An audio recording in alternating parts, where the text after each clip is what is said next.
नमस्कार मित्रांनो, जय महाराष्ट्र. मित्रांनो, आमच्या लहान्या बंधूंचं लग्न आहे, त्यानिमित्त आम्ही सगळे बहीण भाऊ एकत्र जमलेलो आहे.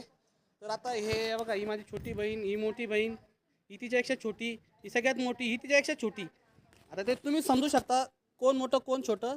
आता मी तिलाच विचारतो, हे काय करता काय म्हणताय? कीर्ती, तू काय करते तू? हे बेळ माटणी बांधते. हां, हे बघ, ही आमची सगळ्यात मोठी बहीण, म्हणजे आमच्या आजीच्या जागेवरती आहे. हे काय चालू आहे तू सांगू शकते? मागणी पूजन करू राहिलो. लग्नाची सुरुवात झाली, आता आजपासून सगळे कार्यक्रम चालू झाले.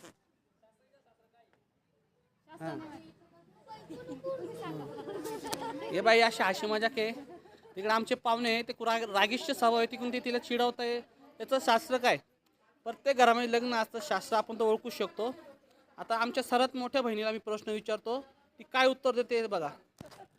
कविता, आपल्या घरी लग्न कार्य ठरलंय, तुला याच्याबद्दल काय म्हणायचंय? माझं काही मत नाही. हे बघा, ही आमची सगळ्यात गरीब बहीण, काहीच माहित नाही. आता हे बघा, ही आहे आपली घोटीला राहणारी स्थायिक, ही आमची सगळ्यात छोटी बहीण, लहान पण अवघड. तुझं काय म्हणणं आहे? आपल्या भावाचं लग्न ठरलं. हे आमच्या घरात सगळ्यात शेवटच्या भावाचं लग्न आहे, त्याच्यामुळे आम्ही सगळे आनंदी आहे, उत्साही आहे, सगळेजण एन्जॉय करतो. आता आम्ही संध्याकाळी एक व्हिडिओ बनवणार, म्हणजे एक इमोशनल व्हिडिओ ते आम्ही करणार आहे, तुम्ही बघशालच. आता ही जी काही प्रोसिजर चालली आहे, ही थोड्या वेळ तुम्हाला दाखवू शकतो.